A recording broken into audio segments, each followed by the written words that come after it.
What's going on, guys? Alex here with Stockton Car Wash. Today we're in the city of Tracy. I'm running into some issues, guys. My generator went out. I'm gonna bring you guys along, see what I do to fix it. Yo, Alex. What's up, man?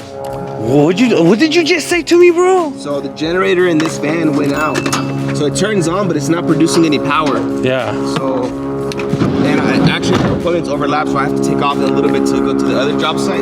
So what we're gonna do, always carry an extension cord with you guys. Luckily, we're at a house, residential address, so we're gonna go ahead and hook up power from the house to run the equipment that we need to finish the details. All right. Let me get this game plan real quick. So actually, we came over here. There was a fill-in detail. Sorry? The fill-in. Remember, a guy canceled. Yes. And then this is what we use. Yep. But first of all, the generator is not working. Secondly, you have to go to another job. Yeah, so we have the 3 other cars that Yeah. were, so we got this job. He didn't want 1 car done, he wanted 2 of them done. So they're gonna overlap, but that's fine because we have the other van. So I'm gonna help them finish the interiors and we're gonna head to the other job site. Oh, does this happen a lot? Time to time, that's why people think it's overkill when you have 2 vans, the same location, but when stuff like this happens, you can adapt quickly. Right, because you could leave them here to finish, Exactly. and you could go to the other job and finish that. And then they'll catch up with me and we'll finish faster. Well, hey, is it just you two today? It's us 3. Just you guys? Yep. All right, let's go. All right, guys, I want to show you guys this. Has never happened to me. If you guys have a solution to this, please drop a comment down below so I don't have to replace the whole generator. I'm going to turn it on and I'm going to show you guys exactly what it does. When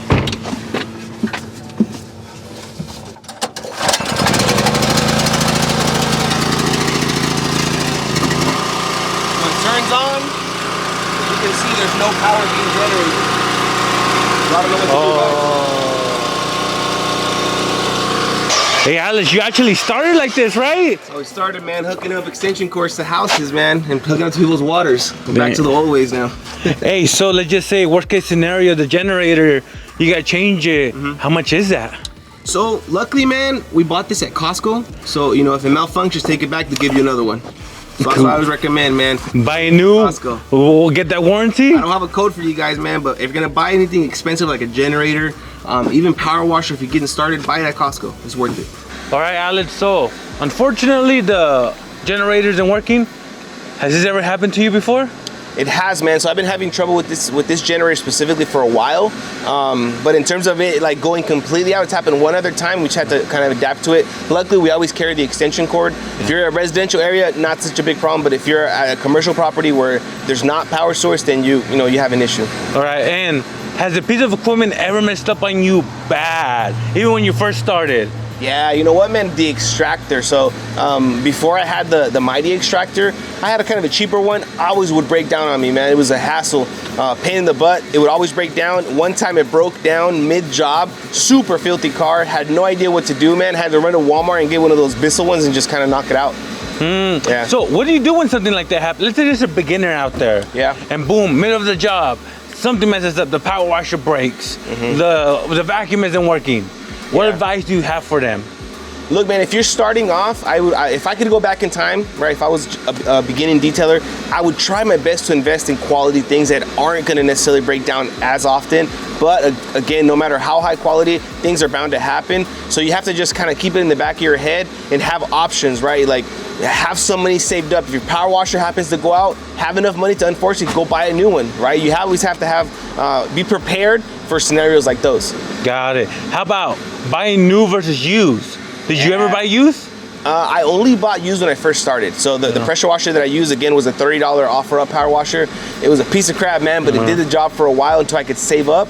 After that, I kind of told myself I'm always gonna buy new that comes with some kind of warranty, or buy at Costco where if something goes wrong with it, you can return and get another one.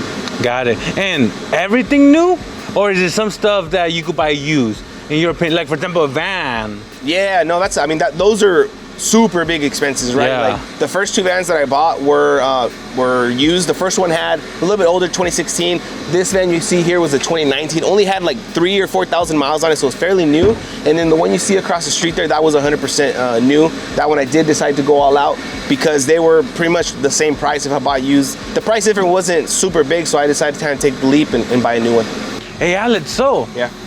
I've been here before, man. Yeah. How long have you had this customer? You know, this customer, man, we've had him for about, I want to say, we're going on about 1.5 years. How'd you find him, or how did he find you? So he was actually word of mouth. Yeah, it was recommended by a good client of us that's been with us actually since we first started. He needed a full-time detailer, pretty much. He has a bunch of cars.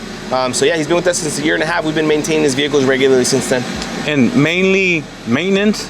Maintenance, yeah. Yeah? Yeah. Do you ever try to upsell? Like, hey, bro, maybe you should get a coating or this and that. How do you feel about that? Yeah, so I mean, I wouldn't consider upselling. I do recommend different services if they need them. For example, on this Audi right here, it doesn't need anything more than a vacuum and a wipe done. It's a brand new car. The G-Wagon on that side is gonna need a full detail pretty soon. I can already tell by the way the mats and the carpet look. So I'll definitely recommend that to him if he wants to do it on the next time we come by. Normally, man, if I recommend it, my customers trust me because I'm not a big upseller, and so then I'm pretty sure he'll go with it next time. Hey, Alex, so you're about to leave your employee by themselves. Yep. How do you know if they're gonna do a good job? Yeah, absolutely. I mean, I know you trust them. Yeah. They're great, but let's say there's somebody out there who has employees. What can they do to make sure? Yep. You know? Always establish a good foundation. What I mean by that is a good training foundation, right? So you, as an employer, as a business owner, you have to train your employees to the point where you feel comfortable leaving them, because if you're going to second doubt yourself, then it's never going to work out, and then in the long run you're going to end up getting put behind. And you know what, another thing I noticed is that some people like to micromanage. Exactly. You don't do that. I don't do that. No. That's scary though, man. That's a good point, man. I don't micromanage, but I do double check, right? And I encourage my employees to double check everything that they do. I'll do a final walk around once they're done. Very rarely do I find certain things that I'm not okay with, but if I do, no big deal. I'll let them know and they'll handle it. Got it. And you usually do two detailers. Exactly. When you're not there, see, I don't want to make this sound bad, but it's like one the manager and one the employer. Do they both have their own jobs? How do you structure that? I would put them at the same level, man. They're both. I consider them my associates, not so much employees. And they're both at the same level of training. They've received the same level of training, so I feel comfortable that they both have the same capacity in detailing. And they both know exactly what to do. Exactly. Really? Yeah. Damn. Yeah. How long does it take to train somebody like that? I mean, training, man, is a process. I consider myself still in training because I don't know everything. I learn something new every single day. So same thing for my employees. I don't think they're ever done with training. We continue to grow more and more.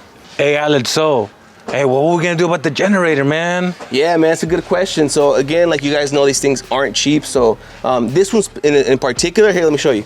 So this one is actually custom because it has a little exhaust pipe that was custom made for this. So I'm running into that issue where I want to fix it instead of replacing it, just to avoid having to get that remade. So I don't know, man. If you guys know what's up, drop a comment down below. I want to be able to fix this and not have to replace it. So let me know. Give me your free knowledge, man. All right, guys. So there you have it. Another set of maintenance washes. Like, I'm running into some trouble. Give me a hand, guys. Drop a comment down below. Let me know how I can fix this so that I don't have to replace it. And again, don't forget to subscribe. Follow us on social media, Facebook, Instagram, and TikTok. And hit that like button for more content.